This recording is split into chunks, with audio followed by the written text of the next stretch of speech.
3 дена пред расправата за законот за јазиците во Уставниот суд, премиерот Мицкоски ги смирува граѓаните. Во среда нема да се случи ништо, додека членовите на председателството на ДУИ предупредуваат на активности за уривање на Охридскиот договор, владата ги нарекува политички профитери, чиј криминал наскоро ќе биде обелоденет. Мицкоски се сомнева дека ДУИ се обидува да направи поделба по етничка основа. Среда нема ништо да се случи. Затоа што има процедури, подготвителни седници, така натаму и така натаму.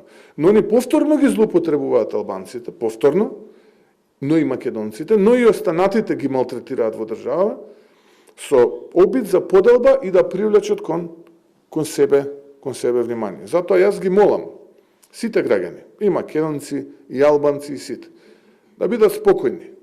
Ова е изолирана група на поранешни високи владени функционери, за кои што постојат основани сомневања за сторен огромен криминал.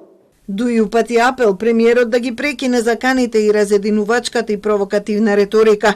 Секретаријатот за правда на ДУИ одржал итен состанок, заклучил дека приоритет на владата е укинување на Охридскиот договор и на се што произлегува од него.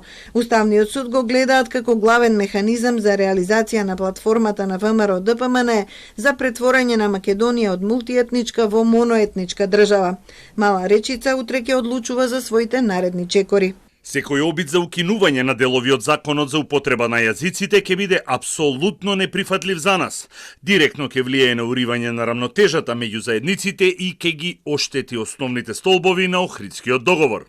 Затоа ја повикуваме меѓународната заедница да ги запре последователните напади од моноетничката власт и од институциите, како Уставниот суд. Владеачката вреди уверува дека тие се чувари на правата на албанците, ја обвинуваат ДУИ дека се обидува да ги злоупотреби албанците и да креира меѓуетнички тензии. Законот за јазиците ќе се најде пред уставните суди и 5 години откако беше оспорен со 12 иницијативи.